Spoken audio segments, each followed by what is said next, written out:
Hello, church. So here's our devotional for Wednesday, June 10th.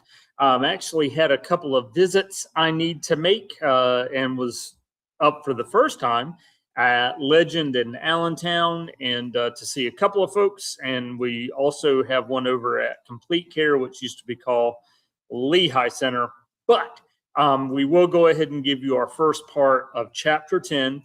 Reminder for Towner, and actually for Peterson as well, that concluding portion of chapter 9 and this beginning portion, they have grouped together.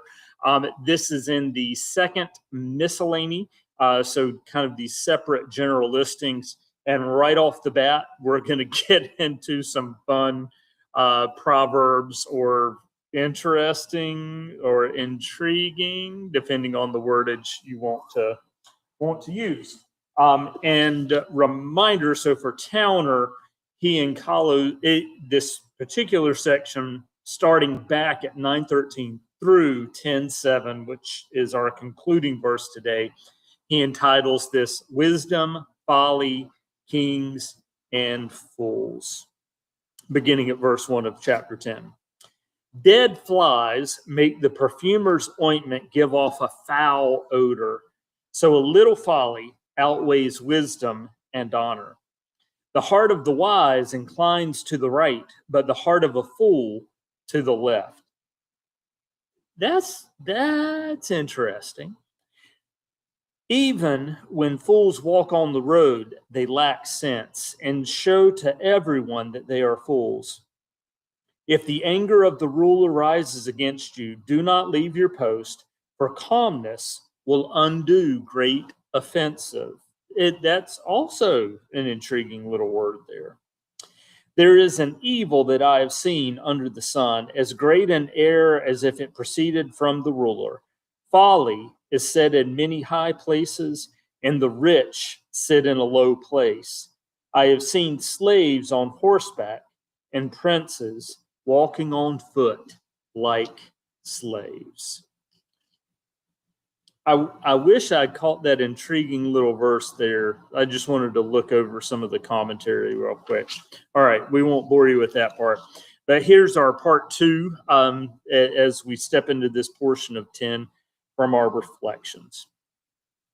The saying of 10:1 expands on this theme and in the process gives us our English adage, a fly in the ointment. Rottenness is manifested in folly as much as it is in outright sin. The historian Barbara Tuchman defines wisdom as the exercise of judgment acting on experience, common sense, and available information. Folly, in contrast, is the pursuit of policy contrary to the self-interest of the constituency involved. Folly manifests itself in wooden-headedness, which is the source of self-deception, that fatal wish not to be deflected by the facts from a chosen course of action. Tuchman applies these criteria to the activities of kings and nations, and in her book, The March of Folly, subtitled From Troy to Vietnam, cites parade examples of public folly on a horrific scale. Kohelet's rule of 10:1 can be applied equally well to both the private and the public spheres, but it disagrees in no way with the insights of the modern historian. Wooden-headedness and self-deception can indeed overcome wisdom and honor, nor need the folly be continuous and current. It can be a single act of long ago, a sexual contact with an HIV-infected person, a small unrepaid loan from a fund entrusted to one's keeping, a decision to invest in a fraudulent scheme. It all goes on the record, for every action has consequences sooner or later.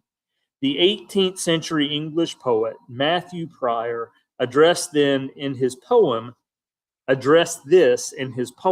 Pleasure, the second book of Solomon on the vanity of the world, from which this stanza is excerpted. Oft have I said, the praise of doing well is to the ear as ointment to the smell. Now, if some flies, perchance, however small, into the alabaster urn should fall, the odors of the sweets enclosed would die, and stench corrupt, sad change, their place supply. So the least faults, if mixed with fairest deed, of future ill become the fatal seed, and to the balm of purest virtue cast, annoy all life with one contagious blast. Never heard of Matthew Pryor before? And alrighty.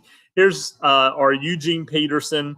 He does show a asterisk break in between verse 4 and verse 5, but here's his chapter 10, verses 1 through 7.